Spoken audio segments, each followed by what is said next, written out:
Hello. Welcome to the Nightly Bedtime Story Podcast. I'm Kevin Hayes, the Story Man.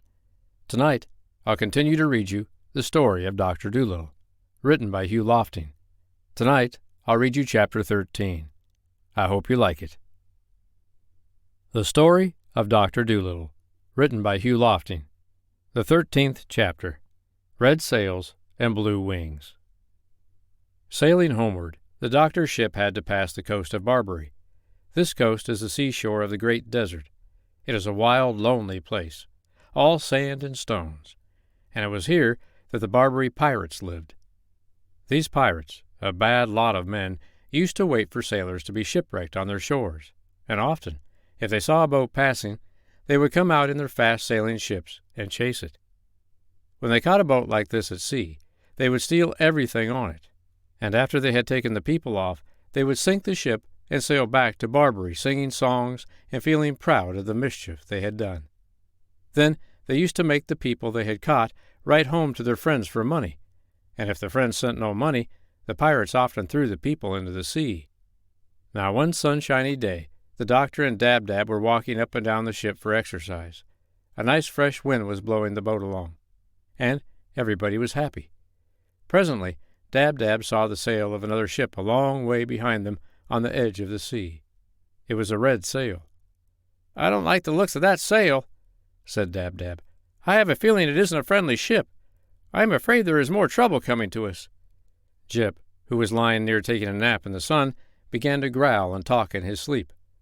"I smell roast beef cooking," he mumbled. "Underdone roast beef, with brown gravy over it." "Good gracious!" cried the doctor.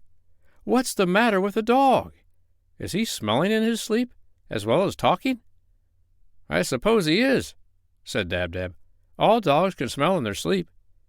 "But what is he smelling?" asked the doctor. "There is no roast beef cooking on our ship."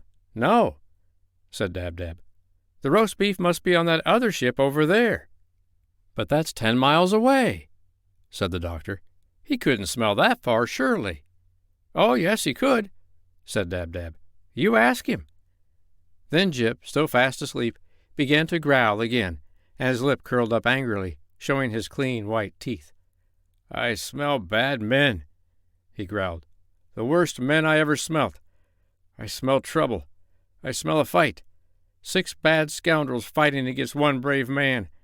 I want to help him. Woof! Woof! Woof!"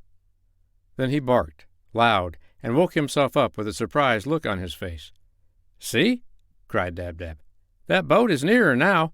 You can count its 3 big sails, all red. Whoever it is, they are coming after us. I wonder who they are." "They are bad sailors," said Jip, "and their ship is very swift. They are surely the pirates of Barbary." "Well, we must put up more sails on our boat," said the doctor, "so we can go faster and get away from them. Run downstairs, Jip, and fetch me all the sails you see." The dog hurried downstairs and dragged up every sail he could find. But even when all these were put up on the mast to catch the wind, the boat did not go nearly as fast as the pirates, which kept coming on behind, closer and closer. "This is a poor ship the prince gave us," said Gub-Gub the pig. "The slowest he could find, I should think. Might as well try to win a race in a soup tureen as hope to get away from them in this old barge. Look how near they are now. You can see the mustaches on the faces of the men, 6 of them. What are we going to do?"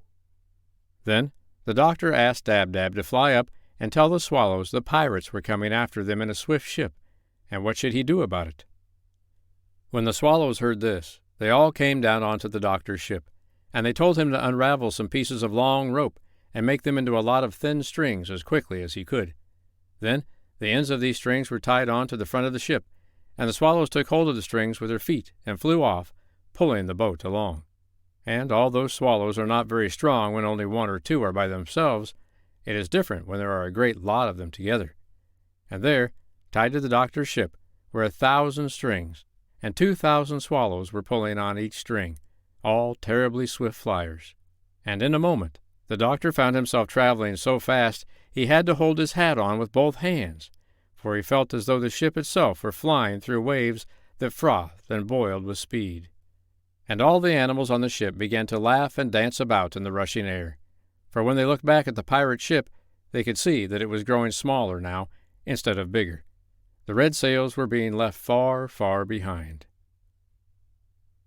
I hope you liked Chapter 13 of the story of Dr. Dolittle, written by Hugh Lofting.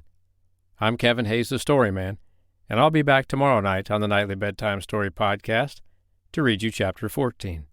But for tonight, good night.